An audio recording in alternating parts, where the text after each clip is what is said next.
ये कहानी फ्यूचर यानी काफी आगे के टाइप की है, जहां दुनिया को हम तबाह हुआ देखते हैं। अब जमीन की ऐसी हालत कैसे हुई और किस तरह लोग अपनी जिंदगी गुजारते हैं, यह जानने के लिए बढ़ते हैं कहानी की एक्सप्लेनेशन की तरफ। तो मूवी की शुरुआत फ्यूचर की दुनिया को दिखाने से होती है, जब पूरी दुनिया का माहौल और हर चीज काफी खराब हो गई थी। दरअसल साइंटिस्ट ने एक्सपेरिमेंट करने की कोशिश की थी। उन्होंने पेड़ पौधों की डीएनए में छेड़छाड़ करके उन्हें बदलने की कोशिश की, पर उनका ये एक्सपेरिमेंट पूरी तरह से फेल हो जाता है, क्योंकि उन्होंने पौधों के डीएनए को तो बदल दिया, पर वो इतनी खतरनाक हो गए कि इंसानों की जान के ही दुश्मन बन गए। उन्होंने बुरी तरह चुन चुन कर इंसानों को शिकार बनाया, जिससे हालात इतनी खराब हो गई कि जमीन अब ऐसी बन गई है और ये खतरनाक वायरस हर तरफ फैल गया। जाहिर है, ऐसे हालात में सरवाइव करना बहुत मुश्किल था।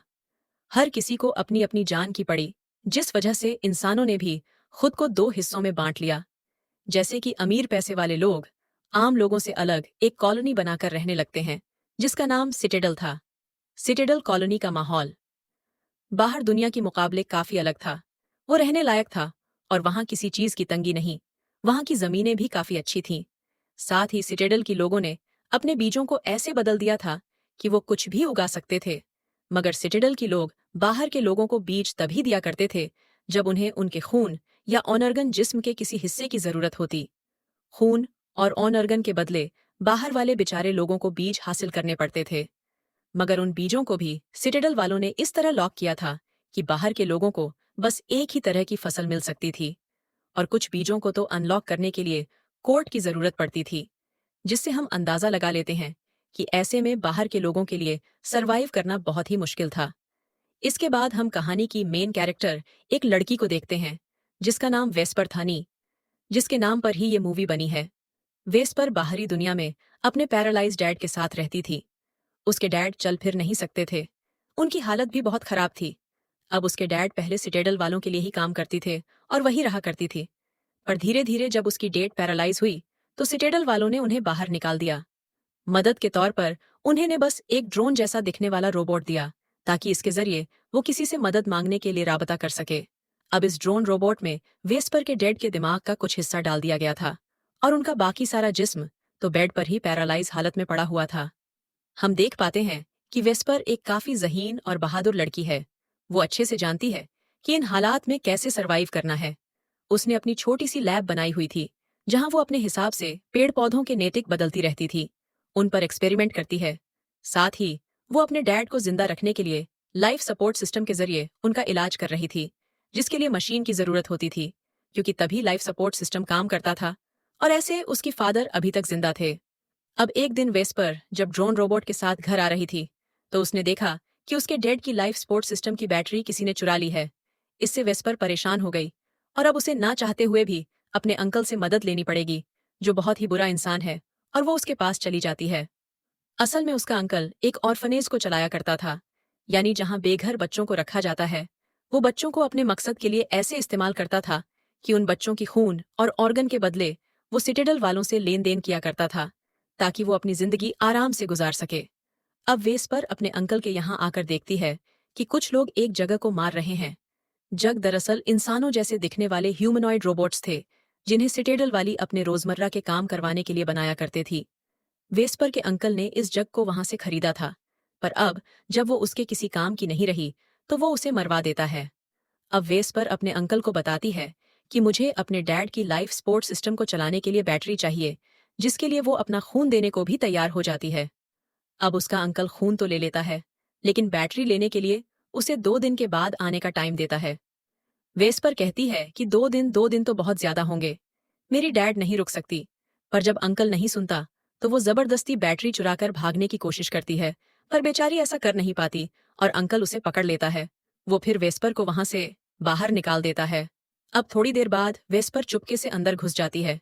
से ऐसा करते हुए एक बच्चे ने देख लिया था, पर वह किसी को भी कुछ नहीं बताता। अब सबसे पहले वेस्पर यहाँ से बैटरी चुराती है, जिसके बाद कई सारे बीज भी ले लेती है, जो उसके अंकल ने सिटेडल वालों से ही लिए थे। जिसके बाद वो सीधा अपने घर भाग जाती है। अब ऐसे ही कुछ दिन के बाद वेस्पर देखती है कि सिटेडल वालों के यहाँ से एक प्लेन उड़कर बाहर आया है, लेकिन वो कुछ दूर के फासले पर ही तबाह हो जाता है। इसलिए वेस्पर फौरन उस तरफ भागती है, जहां उसे प्लेन के पास जख्मी हालत में एक औरत मिलती है, जिसका नाम कैमिला था। वो बेहोशी की हालत में थी। वेस्पर जल्दी से उसे सहारा देकर उठाती है और अपने साथ अपने घर ले आती है। वो कमीला का इलाज करती है, उसकी मरहम पट्टी करती है, जिस वजह से कमीला की तबीयत में सुधार आया और वो कल को ठीक से उठकर खड़ी हो जाती है। वो वेस्पर से कहती है कि मेरे साथ मेरे डैड, तुम जाकर उन्हें भी ढूंढो, क्योंकि हम सिटेडल के रहने वाले हैं, तो तुम्हें और तुम्हारे डैड को भी अपने साथ वहां ले चलेंगे, ताकि तुम अपनी जिंदगी ऐश आराम से वहां पर गुजार सको। अब यह सुनकर वेस्पर फौरन ही उसके डैड को ढूंढने के लिए निकल जाती है। उसने कैमिला के डैड को देख ही लिया था, लेकिन वेस्पर के उनके पास पहुंचने से पहले उसका अंकल उनके पास पहुंच जाता है। वेस्पर के अंकल ने पहचान लिया था कि ये आदमी सिटेडल से आया है। वो उनके पास स्कार्फ भी देख लेता है, तो उसे पता चल गया कि इस आदमी के साथ यहाँ कोई औरत भी है। इसके बारे में वेस्पर का अंकल पूछता है, लेकिन उसकी डैड अपनी बेटी कमीला के बारे में उसे कुछ नहीं बताते। इसी वजह से वो उन्हें मारने की कोशिश करने लगता है, जो देखकर फौरन वेस्पर भाग कर आई। उन्हें बचाने की कोशिश करती है, कामयाब नहीं हो पाती, क्योंकि उसके अंकल ने कमीला के डैड को मार दिया था और वेस्पर को भी वो साइड में धक्का दे देता है। अब ये देखकर वेस्पर फैसला करती है कि मैं कमीला को उसकी डैड की मौत के बारे में कुछ नहीं बताऊंगी, क्योंकि वो ये दुख बर्दाश्त नहीं कर पाएगी। इसलिए घर आकर वो कैमिला से झूठ बोल देती है कि मैंने तुम्हारी डैड को बोर ढूंढा, लेकिन वो कहीं भी नहीं मिले, इसलिए कल मैं उन्हें फिर ढूंढने जाऊंगी। यहाँ कैमिला वेस्पर से उसकी मॉम के बारे में पूछती है कि वो कहाँ है। तब वेस्पर बताती है कि मेरी मॉम को भी ये खतरनाक वायरस लग गया था, पर अभी तक इसका कोई इलाज नहीं बन पाया, इसलिए वो हमें छोड़कर एक बागी ग्रुप के पास चलेंगी, ताकि हमें ये वायरस ना लग जाए, क्योंकि उस ग्रुप में जितने भी लोग हैं वो सब भी वायरस से इफेक्टेड है। उस बागी ग्रुप का नाम पिलग्रिम्स होता है। पिलग्रिम्स के लोग अपनी अलग दुनिया बसाकर रहते हैं और उन्हें बाकी किसी से भी कोई मतलब नहीं होता, और वो हर चीज यहाँ तक कि कबाड़ को भी जमा करती रहती थी। अब टाइम के साथ साथ वेस्पर और कैमिला के बीच माँ और बेटी जैसा रिश्ता बनने लगता है। वेस्पर उसे अपनी लैब भी दिखाती है, जहां उसने जेनेटिक बदलाव किए हुए पौधे भी उगा रखे थे, जो अब काफी बड्डे हो गए थी, जिन्हें देखकर कैमिला काफी हैरान भी हुई। साथ ही उसके एक्सपेरिमेंट से वो काफी मुतासिर भी होती है। अब एक दिन वेस्पर फैसला करती है कि मुझे कैमिला को उसकी डैड की मौत के बारे में बता देना चाहिए। इसलिए वो कमला को उनकी लाश के पास लेकर आई, जिन्हें मरा हुआ देखकर वो काफी टूट गई, फुट फुट कर रोने लगती है। तब वेस्पर बड़ी मुश्किल से उसे संभालती है, जिस दौरान वो कमला की गर्दन पर एक अजीब सा निशान देखती है। वेस्पर इस बारे में जब उसे पूछती है, तो कैमिला ये राज खोलती है कि मैं असल में एक जगह हूँ जिसे सिटेडल में बनाया गया था, और जिस आदमी ने मुझे बनाया था मैं उसे अपना फादर कहा करती थी, इसीलिए उनकी मौत से मुझे इतना दुख पहुंचा।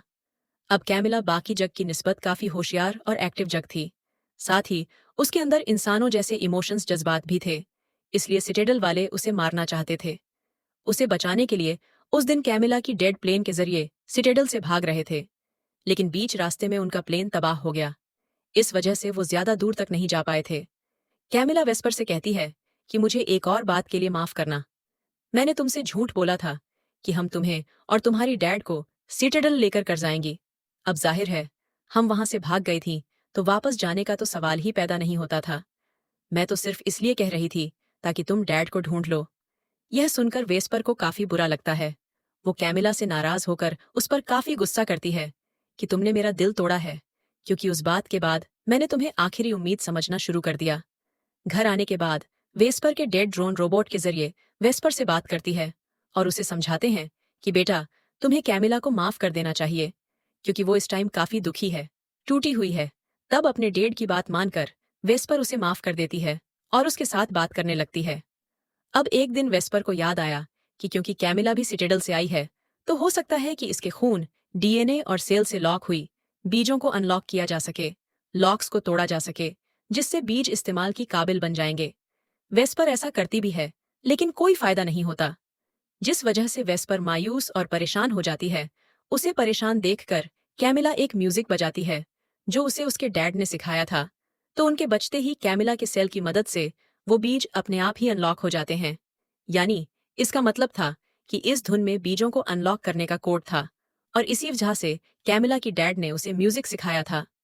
वेस्पर ये सोचकर काफी खुश होती है कि अब इन बीजों की मदद से जितने चाहे और जो चाहे वो फसल उगा सकती है, जिससे हम भी अपनी जिंदगी ऐशो आराम से गुजार सकते हैं, सिटेडल जैसी, और हमें वहां जाने की भी जरूरत नहीं पड़ेगी।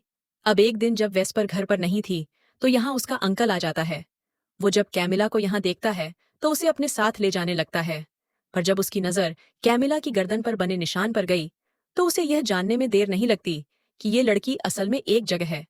लेकिन इससे पहले वो कैमिला के साथ कुछ करता, यहाँ तभी वेस्पर भी आ जाती है और ये दोनों उसकी अंकल पर हमला कर देती हैं और दोनों मिलकर उसे काबू कर लेती है। अब वेस्पर अपने अंकल को नहीं मारती। वो उसके सामने एक शर्त रख देती है कि अगर तुम सिटेडल के लोगों को कैमिला के बारे में कुछ नहीं बताओगे तो मैं तुम्हें उन बीजों को अनलॉक करने का फार्मूला बताऊंगी जिससे तुम और तुम्हारे ऑर्फनेज के बच्चे कभी भूखे नहीं मरेंगे। अब पहले तो उसका अंकल शर्त के लिए मान जाता है, लेकिन उसके अंदर ज्यादा इनाम पाने की लालच आ गई थी। इसलिए वो घर वापस आकर सिटेडल वालों से राब्ता करता है और उन्हें वहां कैमिला और बीचों के अनलॉक होने के बारे में बता देता है। इसलिए रात होते ही सिटेडल की रेंजर्स अंकल के पास आई। वो सबसे पहले उसे मारते हैं क्योंकि वो नहीं चाहते थे कि हमारे बीजों के बारे में किसी को कुछ भी पता चली। जिसके बाद वो वेस्पर के घर की तरफ बढ़ते हैं। उनके आने की खबर वेस्पर और कैमिला को भी हो गई। इसलिए कमला फैसला करती है कि मैं खुद को रेंजर्स के हवाले कर दूंगी, जिससे होगा यह कि वो लोग वेस्प को छोड़ देंगे और मेरे साथ जो उनका दिल चाहिए वो कर लेंगे। जिस पर वेस्पर की डैड दोनों को कहती हैं कि वो लोग तो वैसे भी वेस्पर को मार ही देंगे, उसे छोड़ेंगे नहीं, क्योंकि अब उसके पास बीजों को अनलॉक करने का कोड जो आ गया है। इसीलिए तुम दोनों को यहाँ से भाग जाना चाहिए ताकि जब रेंजर्स यहाँ आए तो तुम्हें ना पाकर वो वापस चले जाए। इसलिए दोनों ऐसे करती हैं और कुछ चीजें लेकर वहां से भाग जाती हैं। उधर जैसे ही रेंजर्स वेस्पर के घर में आए वैसे ही उसकी डैड अपने ड्रोन का सेल्फ डिस्ट्रक्टिव सिस्टम ऑन कर देते हैं, यानी बॉम्ब के साथ खुद को उड़ा देने वाला सिस्टम, जिससे वहां पर काफी बड़ा ब्लास्ट हो जाता है। और होता यह है कि वेस्पर के डैड समेत ही कई सारे रेंजर्स मार जाते हैं। ये सब कुछ वो दोनों भी कुछ दूर से देख रही थी। अपने डैड की मौत से वेस्पर आउट ऑफ कंट्रोल हो जाती है। वो पूरी तरह टूट गई। तब कैमिला बड़ी मुश्किल से उसे संभालती है। बिल्कुल वैसे ही इसी वेस्पर ने उसे संभाला था। लेकिन कुछ रेंजर्स जो बच गए थे इनका पीछा करने लगते, क्योंकि उन्होंने दोनों को देख लिया था, जिस वजह से उन्हें वहां से भागना पड़ता है। अब ये लोग जहरीले पौधों के बीच में आ गए थे। इनके पीछे रेंजर्स भी थे और क्योंकि कैमिला को इन जहरीले पौधों के बारे में पता था, इसलिए वो दो रेंजर्स को यहाँ फंसाकर मार देती है। जिसके बाद इन्हें दो और प्लेन्स के आने की आवाज सुनाई दी, यानी कि इतनी आसानी से वो कमीला की जान छोड़ने वाली नहीं थी। ये बात कमीला को भी पता चल चुकी थी। इसलिए वह फैसला करती है कि अब मैं खुद को रेंजर्स के हवाले कर दूंगी ताकि वेस्पर उन बीजों के आसानी से यहाँ से निकल सके। पर वेस्पर उसे ऐसा करने से रोक रही थी। लेकिन कैमिला ने तो फैसला कर लिया था जाने का। अब कैमिला के पास किसी को भी सुलाने की ताकत थी, जिस ताकत से वो वेस्पर को भी गहरी नींद में सुला देती है। और अगली सुबह जब वेस्पर की आंख खुली, वो देखती है कि कमीला यहाँ पर नहीं है, जिसका मतलब साफ था कि वो रेंजर्स के साथ सीटाडल वापस जा चुकी है। अब वेस्पर भी अपने घर आती है, जहाँ सब कुछ तबाह बर्बाद हो चुका था। वो अपने घर की जमीन में कुछ बीज गाड़ देती है ताकि यहाँ फसल उग सके। तभी उसके पास पास कुछ बच्चे आ जाते हैं, जो असल में वे बच्चे उसके अंकल के ऑर्फनेज से थे। अब उन बच्चों को लेकर वह पिलग्रिम्स यानी बागी समूह के पास जाती है ताकि उन्हें कोई सहायता मिल सके। वहां पहुंचकर वह देखती है कि पिलग्रिम्स ने कबाड़ इकट्ठा करके एक विशाल टॉवर जैसी संरचना बना ली है। वह पर इस टॉवर के शीर्ष तक चढ़ जाती है और अपने पास मौजूद बीजों को हवा में बिखेर देती है। इसका अर्थ यह था कि जल्द ही इस क्षेत्र में ऐसी फसलें उगेंगी जो इंसानों के खाने योग्य होंगी। इससे सब कुछ ठीक हो जाएगा और जीवन फिर से जीने लायक बन सकेगा। इसी उम्मीद के साथ ये फिल्म और इसकी कहानी यहीं समाप्त हो जाती है।